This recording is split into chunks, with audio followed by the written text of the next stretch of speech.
Hi guys, how you doing? This is scientific notation. So most of you guys, I hope, have some knowledge of scientific notation.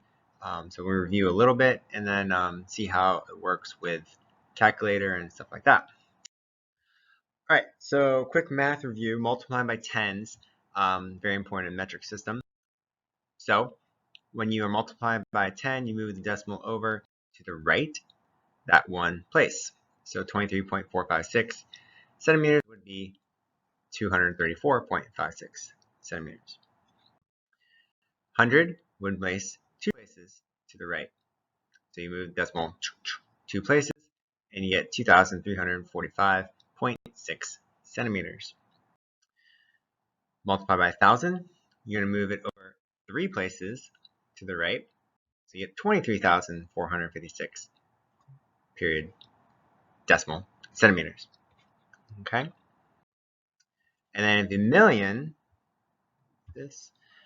you're going to move it over 6 places to the right. Now, since there's no other numbers, you have to add zeros to that with the decimal at the end. So you have to add 3 more zeros for a million. Dividing by tens does the opposite. Instead of to the right, you go to the left. So dividing by 10, you're going to move it over to the left 2.3456 centimeters. Divide by 100 would be 2 places to the left, so 0.23456.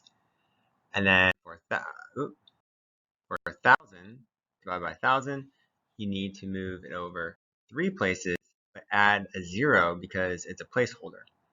So you can't just stop at 0.2, you have to make sure you add a 0 to make that. And for a million, you move it over 6 places and then add zeros so that you fill in the placeholders for the value. So you can see it has 4 zeros with a decimal before that.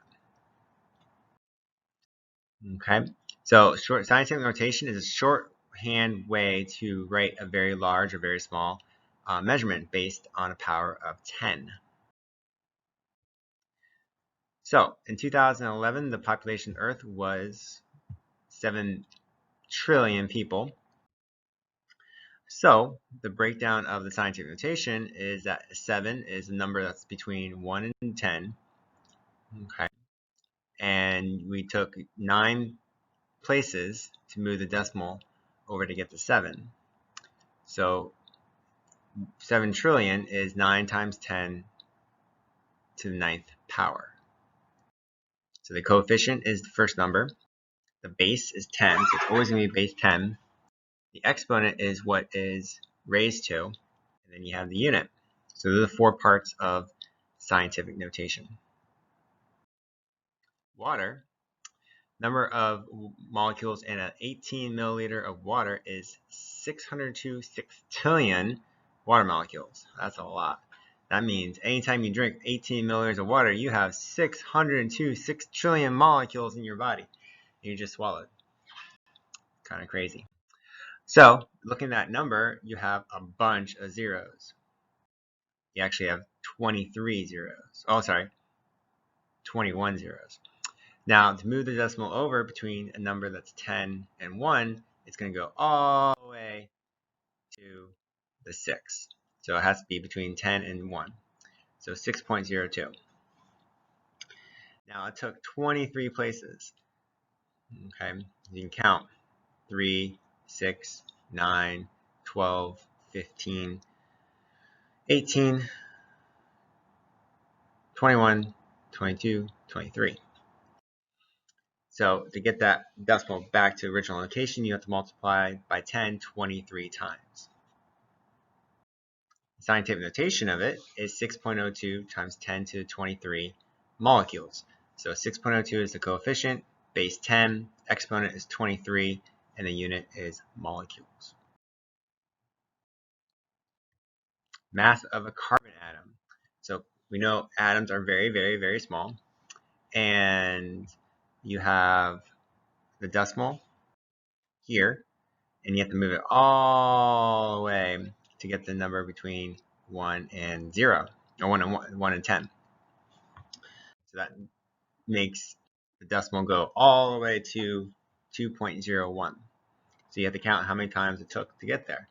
So that's 3, 6, 9, 12, 15, 18, 21, 22, 23. 23 times. So to get back to its original location, you have to divide the number by 10 23 times.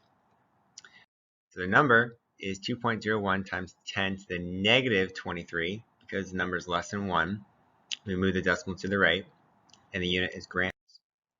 So negative exponent means you divide by 10. All right, how do you put 6 centimeters in scientific notation? So obviously the answer is just 6 centimeters. So how do we make something exponent to make it turn into 1? So anytime you make an exponent turn into 1, the power is always 0. So it doesn't have to be any number. Base 10, base 2, base 5, base a million. Anything to the 0 power is 1. That means you would multiply 6 times 10 0 times, which means 6. All right, calculator. So this is important to use because this is your first time using a calculator, not your phone, even though there's a picture in your phone. So scientific notation is using the exponent button or the EE button. It looks like that, EX. And there's an EE button on your phone, but please don't use your phone. And most common scientific calculator, there's an EE right there with a means a second button. So you have to hit the blue second button here to get to EE. Okay. Second button, EE. So how do you do this math? So 6.3 times 10 to the 34 kilometers times 5.6 times 10 to the 16 kilometers. So you want to clear your calculator. You type in the coefficient 6.3. Then you hit the push your EE button. So if you have a scientific calculator, it should say second EE. Then you hit 34. That's your exponent. So times 10, you don't need to put that in your calculator because EE means times 10. Push the multiplication sign because that's what's next. You multiply by 5.6. And then again, second EE or EE button. Exponent is 16. And then equals. Okay, so make sure you do all those steps. And how you do it with a negative, the same way. Look at your calculator, type in the coefficient 5.2, hit your EE button, and then the exponent is negative 12. So you have to use a plus and minus key to make it negative 12 times 5.6 the coefficient, EE, and then again use exponent 9, which is negative 9, so you have to hit the plus and minus key. And then hit equals. So, quick review of it. We'll do some practice, some notes on it, make sure you have the right answers, and I guess I should show this. And we're good to go. All right, thanks. Bye.